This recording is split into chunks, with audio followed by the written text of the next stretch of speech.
Prezados senhoras e senhores, doutores advogados, estamos aqui de primeira mão, inédito, inaugurando aqui a sala de podcast da OAB Ceará, no endereço da Lívia Barreto, que já foi inaugurado recentemente. Estamos tendo o privilégio de ser a primeira comissão, a Comissão de Direito Condominial da OAB, está aqui inaugurando esse encontro, esse debate que a gente vai tratar hoje, na presença do Dr. Said Gadelha, presidente da comissão, da doutora Luciana Marinho e da doutora Flávia Pis, que também são membros aí da nossa comissão, e vamos trazer diversos assuntos, vamos debater alguns pontos chaves para termos um entendimento cada vez melhor e mais próximo dentro da realidade jurídica dos condomínios. Então sejam todos muito bem-vindos e já passo a palavra para o Dr. Said para fazer algumas considerações iniciais e a gente poder dar início aos nossos trabalhos. Olá, boa tarde, bom dia e boa noite, né? Já que está sendo gravado. É uma grande satisfação da gente dar início a esse grande projeto que a Comissão de Direito Condominial está trazendo aqui para o nosso estado de Ceará. E é um prazer de iniciar esse projeto com duas grandes colegas advogados, a doutora Luciana Marinho e a doutora Flávia Pis. Vamos tratar aqui de um assunto de grande relevância no direito condominial. Aí, não tenho mais o que falar, só passar a bola para você. Sem mais delongas, né? Sem mais delongas, então, para a gente poder iniciar os nossos trabalhos. Convidamos vocês, nossos telespectadores, que à medida que vão vivendo essa experiência conosco, que tiverem comentários, tiverem dúvidas, né, não deixe de escrever aqui nos comentários, né, compartilhar com pessoas que podem se interessar por esse conteúdo, porque vai ser um grande aprendizado. Nosso objetivo aqui é trazer mais conhecimento e desenvolver cada vez mais os profissionais da gestão e da área jurídica dos condomínios. Então sejam todos bem-vindos, senhores e senhoras advogados, também síndicos e demais gestores do ambiente de condomínio. Começamos aqui o nosso primeiro podcast de Direito Condominial. Bom, vamos dando início às nossas atividades, já fazendo a nossa primeira pergunta. Mas antes de mais nada, eu gostaria de pedir para a doutora Luciana Marinho, né, na sua introdução, já se apresentar, contar um pouquinho da tua expertise, do teu mini currículo, para a gente poder conhecer um pouco mais de você, doutora. Pronto. Então, boa tarde. É uma satisfação, né, a gente estar aqui juntos nesse movimento de divulgar, partilhar conhecimento. Sou Luciana Marinho, sou especialista em direito imobiliário, já com mais de 18 anos de experiência, né, nesse mercado, e com uma atuação mais forte e significativa na parte da regularização imobiliária, né? Então, hoje, as minhas atividades se concentram um turno na Procuradoria da Assembleia Legislativa, trabalhando com regularização de imóvel público, no período da tarde com o escritório próprio nessa parte de imobiliário registral, e também ensinando, né? Ensino na pós-graduação da Unifor e da Unicet. E é isso, então é um prazer. Não, prazer estar com você aqui, doutora. Então, e já vou lhe trazendo uma pergunta, né? Porque eu acho que nesse ambiente de condomínio, essa questão aí do registro, de estar tudo em dia, com a regularização imobiliária é muito importante até para determinadas decisões no condomínio. Então, levando isso em consideração, qual a importância aí da matrícula do imóvel para comprovar a titularidade e a regularidade do apartamento em um condomínio, e quais problemas podem surgir se ela estiver desatualizada? Conta pra gente. Pronto. Vamos lá. A matrícula, ela é a certidão de nascimento do imóvel. Ela é um documento tão importante que a gente equipara como se fosse o nosso registro civil. Sim. Então, ali é um documento onde consta toda a transmissão, toda a origem da propriedade. Todos os gravames que podem estar ali registrados, gravando algum problema.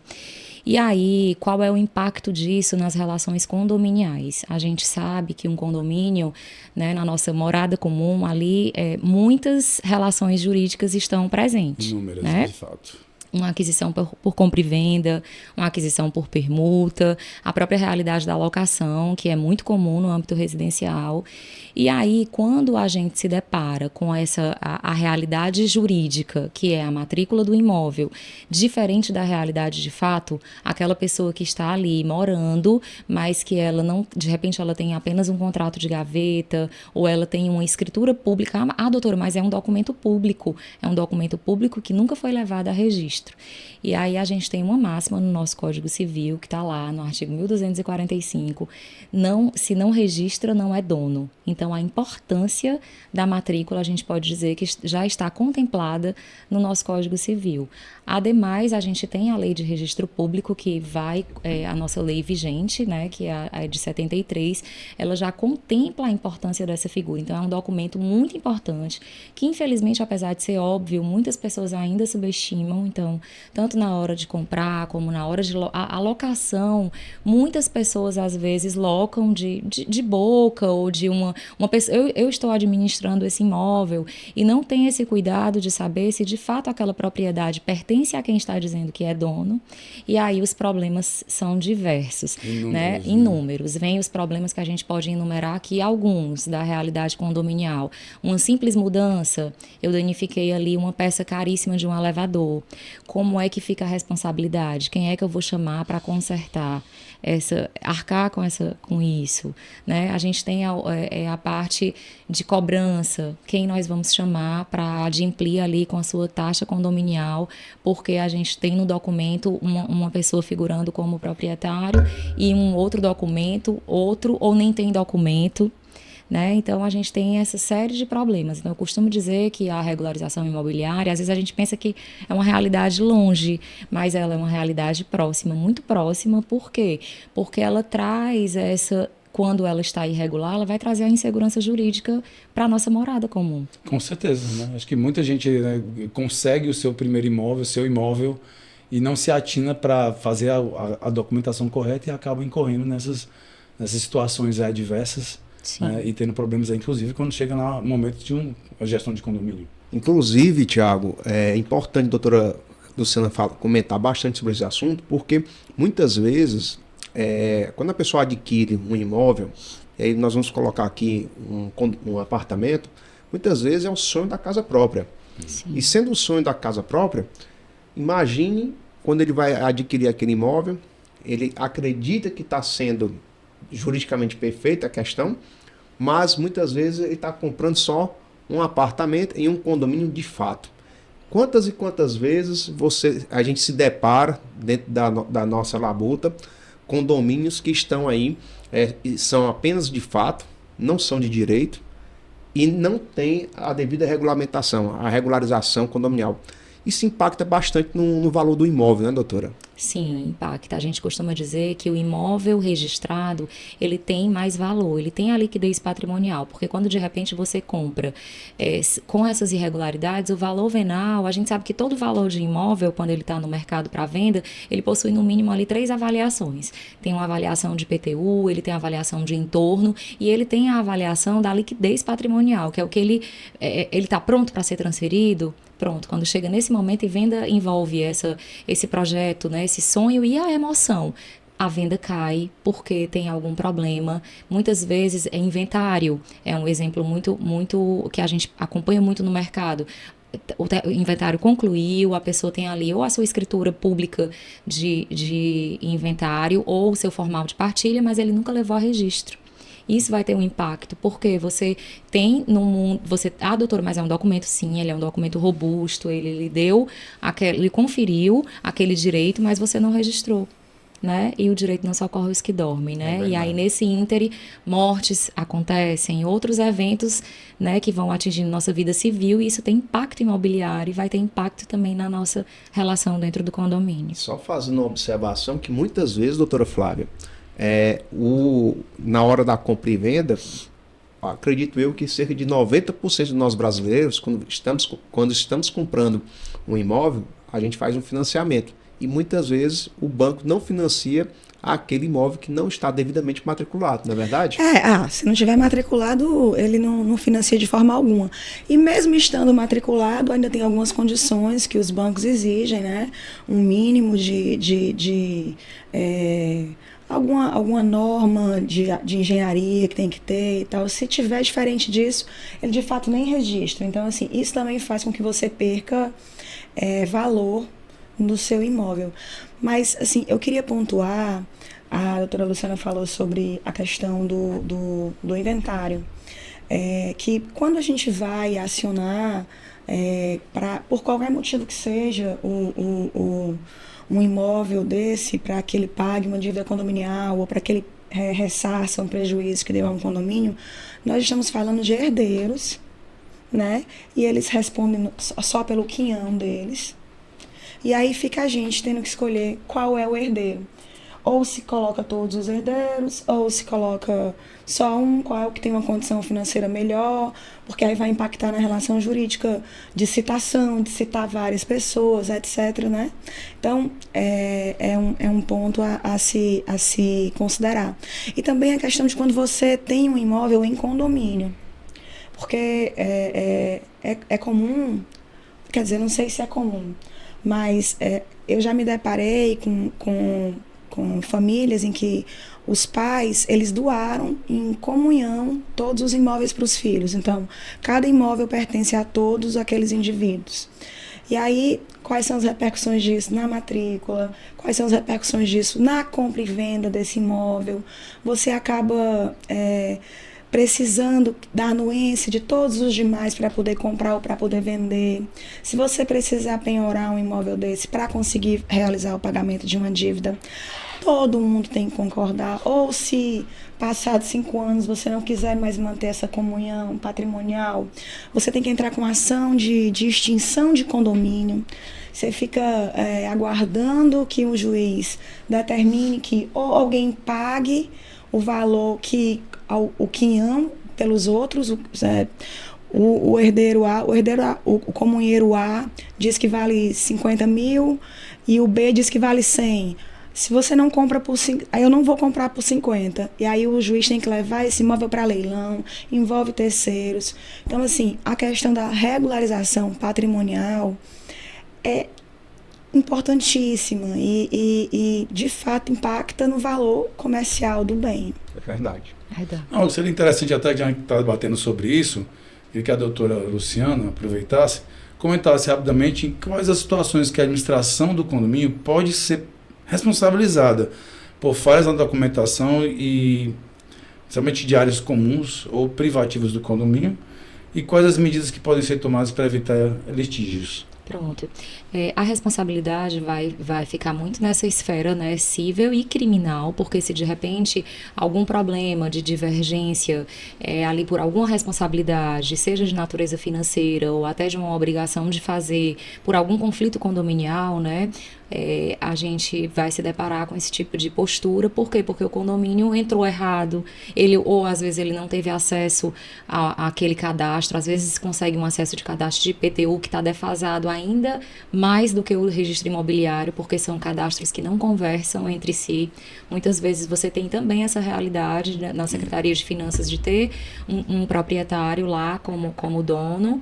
Às vezes é a própria construtora ainda que colocou no seu contrato uma cláusula para que aquele comprador fizesse a transferência em até tantos dias, mas não fez. Então, isso pode sim responder, porque aí vai para o âmbito, né, das responsabilidades. Então, tudo isso pode ser evitado se na hora da aquisição ou na hora da alocação a gente tiver esse zelo preventivo, né, de consultar ali um colega, né, com uma atuação de sua confiança, para que possa realmente fazer essa due diligence que a gente chama, que é esse trabalho de cuidado anterior, né, para prevenir e trazer mais segurança jurídica. Doutora Luciana, eu vejo que às vezes o problema vem ainda da fase de incorporação, vem da construtora. Muitas vezes você compra gato por lebre.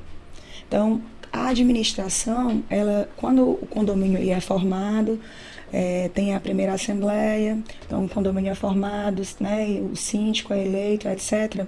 Ele vai verificar ele verifica que a planta não condiz com a realidade fática, nem com relação às vagas de garagem, ou com relação a inúmeros outros itens que constavam naquela incorporação imobiliária. E aí, nesse momento, o meu entendimento é que a construtora que tem que responder. A construtora tem que se responsabilizar civilmente por isso, seja indenizando os proprietários, se não houver possibilidade física de regularizar a situação, tive um caso no meu escritório em que tinham menos vagas do que tinha na incorporação. E não tinham de construir mais vagas.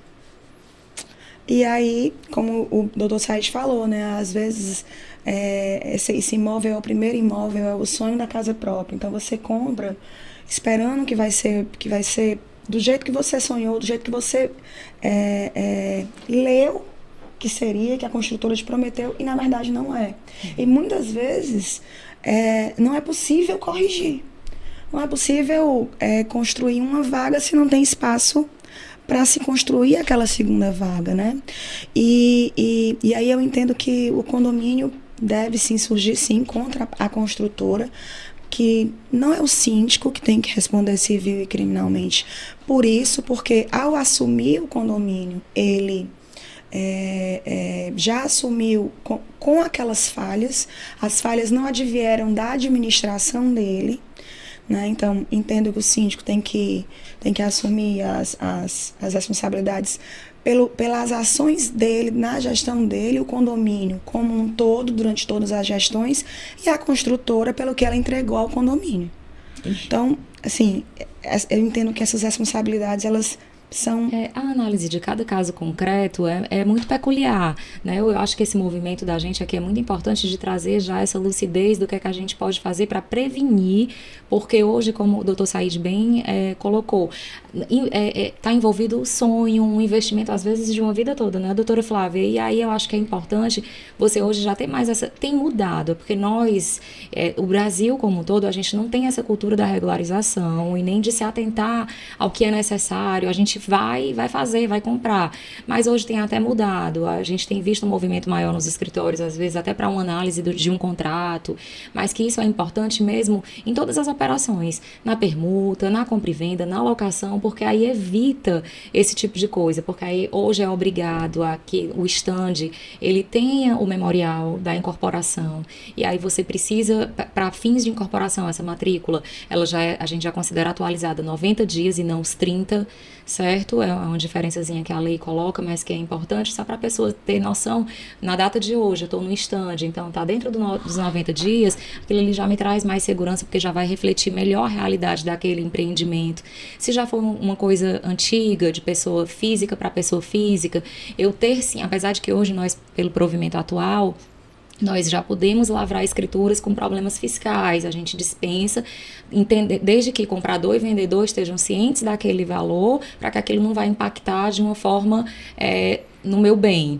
Mas... E se impactar, ambos estavam cientes, e se impactar, né? Estão sabendo e que caminhos podem tomar a partir dali. Porque isso tem um impacto também em justiça do trabalho, aí são outras questões. Mas para o âmbito condominial, a gente fazendo essas análises previamente, a gente já consegue ter uma análise mais segura para aquela pessoa que está adquirindo. Entendi. Olha, estamos chegando já quase ao fim desse primeiro episódio, mas eu queria fazer ainda uma última pergunta para o Dr. Said, para ele explicar para a gente de que maneira a correta escrituração e individualização das vagas de garagem em condomínio impacta o direito de propriedade e a gestão dos usos dessas áreas. Estou fazendo essa pergunta porque, né, os 5, 6 do condomínio, os 5 problemas do condomínio, um deles é garagem, é carro. E essa é uma dúvida que eu tenho certeza que muita gente tem aí, né, dentro do seu condomínio. Olha como o direito é interessante. Eu amo o direito, porque nós estávamos falando aqui sobre uma regulamentação, regularização de documentos, e aí nós estamos falando agora de um bem chamado garagem. Muitas vezes acontece do imóvel, né, o apartamento, ser vendido com a garagem diferente do apartamento ou da sala. Muitas vezes isso acontece muito em prédios comerciais. Né? E veja o quão é importante do conhecimento de quem está adquirindo essas unidades imobiliárias, de ter realmente o documento atualizado no stand. E antes de eu responder essa pergunta, eu faço até uma pergunta aqui à doutora Luciana, que ela é muito focada também no direito imobiliário. Há uns 10, 15 anos, não tinha essa obrigação de ter o memorial descritivo do imóvel, né, que estava sendo vendido ali no stand. Isso é de um tempo para cá, ou eu estou enganado? Já sempre houve essa obrigação, essa obrigatoriedade, e agora está sendo mais cobrado. Sempre houve, mas a gente tem um movimento de 12 anos para cá, porque a nossa lei de incorporação ela é de 64. Isso, exatamente. Né? Mas a gente vai tendo costumes que vão... isso aqui se pratica, vamos fazer. Então, de 12 anos para cá, por própria atuação do nosso Ministério Público, a gente começou a ter mais um rigor nessa fiscalização para que isso realmente seja executado. Perfeito. E aí, Flávio, eu quero trazer aqui um caso concreto, justamente de algo que aconteceu lá no escritório. Um condomínio residencial, ele foi devidamente adquirido pelos seus proprietários, tudo isso, e 40 anos se passaram. E ao longo desses 40 anos, o condomínio um proprietário acaba fazendo uma determinada reforma na garagem, o outro faz na outra situação. E nesse determinado momento, um proprietário acaba de vender a sua unidade. E na sua unidade está escrito que aquela unidade ele tem direito a 2 vagas. Após ele comprar, adquiriu, fez toda a regulamentação imobiliária, registrou no nome dele e vai morar no condomínio. Fez a reforma dentro da unidade individual dele. E aí chega com 2 carros para a garagem. E só dá vaga de um carro e menos da metade do outro. E aciona o condomínio. E eu jogo essa pergunta. Até que ponto? Eu sei que você fez a pergunta para mim, eu não estou sendo um Rolando Lero não, tá? Da escola do professor Raimundo não. Mas espalha. Mas até que ponto o condomínio, a administração do condomínio, teria a responsabilidade de responder justamente por essa situação? Então, quando a gente fala de justiça, de judiciário, a gente fica à mercê de decisões judiciais. Então, o meu ponto de vista não necessariamente é o ponto de vista do juiz que vai julgar o determinado caso, tá? Eu vivenciei um processo como esse e, assim, você tem que ver a boa-fé de quem comprou e de quem vendeu. Nesse caso em que eu advoguei, eu não acho que tenha havido boa-fé. Na convenção do condomínio, constava, por um erro de digitação, que tinham 2 vagas lá. Mas na matrícula do imóvel, a matrícula do próprio imóvel, né, quando foi feito o desmembramento e tal, dizia que tinha uma vaga de garagem. Foi feito um contrato de gaveta e o cidadão colocou lá que conforme convenção, tal, nananã. E aí ele entrou contra o condomínio, gente. Ele judicializou o condomínio. E aí eu disse, doutor juiz, cada morador aqui, cada condomínio tem direito a uma fração ideal da área comum. O condomínio não tem aonde alocar uma vaga. Porque ao dar direito para essa pessoa, nós vamos estar tirando o direito da fração ideal de toda uma coletividade ali, né? E esse processo correu, e o condomínio teve que fazer a vaga. Teve que fazer a vaga, inclusive, em cima de uma... Porque não tinha espaço, então acabou fazendo a vaga em cima de uma... não sei, uma fossa, uma coisa que não deveria ter nada ser ocupado em cima dela, né, pelas normas municipais e tal. Foi feita a obra lá, o juiz determinou, tal, e no meu entender foi uma decisão equivocada, mas eu queria trazer o caso concreto porque para que ficasse claro que nem sempre o que a gente acredita e o que a gente estuda é o que acontece. Em outros casos pode ter acontecido diferente. No meu entender, nessa situação, se foi um erro da construtora ao redigir a convenção condominial, quando fez a incorporação imobiliária, averbou a convenção com um erro quem deveria ter que arcar com esse erro era a construtora. E esse erro, ele deveria ter sido convertido em reparação de dano e nunca numa obrigação de fazer. Como aconteceu no caso concreto, tá? Não foi levado em consideração também que quando ele foi ver o apartamento para comprar, e ninguém vai comprar um apartamento sem ver, não tinham 2 vagas. Então ele comprou sabendo que não tinham 2 vagas. Então aí, Má fé, né? aí configura a má fé. Aí. Então, assim, no direito é tudo muito Dinâmico, né? dinâmico, tudo muito tudo delicado. depende, né? Tudo depende. Né? Você estava falando sobre vaga de garagem. A gente tem vaga de garagem que pertence à área privativa do apartamento, tem a área de garagem que é uma área comum, que o proprietário da unidade tem o direito de usar a área, e temos vaga de garagem que é uma unidade autônoma. Então, assim, tem só aí. Eu não lembro a pergunta do Thiago, mas só aí você imagina a ramificação que é problemas dessa e suas problemática, soluções. né? Você tem aí vaga de garagem, que o prédio foi construído em 1900 e bolinha, e não dá para se fazer aquelas rotas de fuga, de incêndio, nananã. Entrou uma síndica lá no prédio e disse, não, eu tenho que fazer a rota de fuga. Muda todo mundo de lugar as vagas de garagem.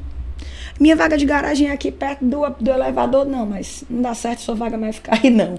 Vou botar sua vaga lá na esquina e a senhora vem andando com suas compras. E por quê? Para regularizar, para ver se até essa rota de fuga no caso de incêndio. Mas é um prédio antigo e você tem que regularizar com as leis novas o que se pode ser regularizado.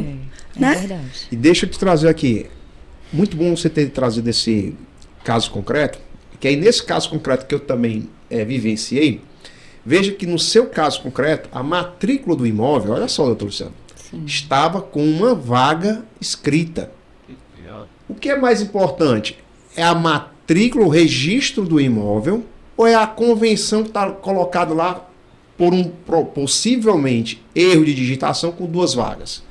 Se os demais apartamentos lá tinham nas suas matrículas também uma vaga, Sim. por que esse apartamento teria que ter 2 vagas? Né? Bem, o que é que aconteceu nesse meu caso concreto? Olha só. Nesse caso, como eu disse, na matrícula tinha escrito 2 vagas. Na matrícula? Na matrícula do imóvel tinham 2 vagas. Né? E aí, por isso que eu achei muito interessante você trazer, e o bom é que ninguém combinou nada, né? De trazer casos concretos aqui, mas o seu caso precisou o condomínio realmente fazer uma vaga. Nesse caso aqui, o condomínio denunciou a lide, né? Realmente a quem era o proprietário e quem tinha feito as obras, as reformas ali em torno daquelas garagens, porque o condomínio lá é um condomínio também que tem o térreo, né? O apartamento térreo. Sim. Então, nessa linha, o que aconteceu? O condomínio denunciou a lide, né? Ou seja, chamou, é como se chamasse você a usar o seu processo. Não caberia o condomínio responder, mas sim cabe a outra pessoa responder, porque foi ela que causou esse problema, não foi o condomínio. E nisso, no processo todo, veio aquela discussão de que a administração do condomínio deveria ter, em algum determinado momento, notificado aquele condomínio que não era para ter feito aquela obra, mas tem assembleias, por que foi feito aquilo ali. E aí, naquela situação, 40 anos de condomínio já com 40 anos, primeira instância, aliás, toda a questão processual da primeira instância, audiência de instrução, tudo isso, enfim, sentenciou, houve recurso, tudo isso, terminou. O processo foi bater no STJ. E aí, o que aconteceu? O condomínio não respondeu. Por qual motivo? Porque, na verdade, em nenhum momento foi comprovado que aquela reforma que foi feita ao entorno daquela garagem havia sido autorizada pela administração do condomínio. E, infelizmente, o proprietário que anteriormente vendeu para o atual não avisou, não havia dito para ele na época da compra que aquela garagem não existia mais. Entenda isso. E lembrando, desculpa, mas lembrando, aquele proprietário anterior já vivia no condomínio há mais de 35 anos. Nossa, mas parece que a gente combinou mesmo, porque tem outro processo. Não agiu também com uma boa fé, né? E aí você viu, aí não ficou para a administração do condomínio, que a sua pergunta era justamente essa. Sobre a responsabilidade. A responsabilidade. Então vai depender muito do caso concreto. E aí eu queria suscitar aqui uma dúvida, suscitar um questionamento. Na convenção do condomínio constava um erro, né? E aí, tudo bem, a construtora cometeu um erro. Mas o condomínio, durante 20 anos, nunca fez a retificação dessa convenção e averbou a convenção com a retificação. E aí, o fato de não haver feito isso, qual é a repercussão disso para a administração do prédio? Aí tudo isso tem que ser averiguado, porque muitas vezes as mudanças condominiais no registro de imóveis, elas têm um custo, e um custo alto, né, para se averbar a convenção, os regimentos e todas essas questões. Então, você vai ter que ir realmente esmiuçando cada caso para a gente poder chegar de quem é a responsabilidade. Aí depende de se você está advogando para também tem isso. Porque todo mundo tem seu direito. Todos né? têm seu direito, todos têm que ser. A gente vai investigando caso a caso, né, suas peculiaridades. Queria agradecer demais a participação de vocês, os profissionais que estão aqui conosco, doutor Said, doutora Luciana, doutora Flávia. Espero que vocês aí que estão acompanhando esse primeiro episódio tenham aprendido bastante. Tem muitos pontos aqui que podem ser aqui debatidos. Dúvidas, escreve aqui conosco que vai ser respondido e vamos entrar em contato com vocês. Muito obrigado pela audiência. Até o próximo programa. Tchau, tchau.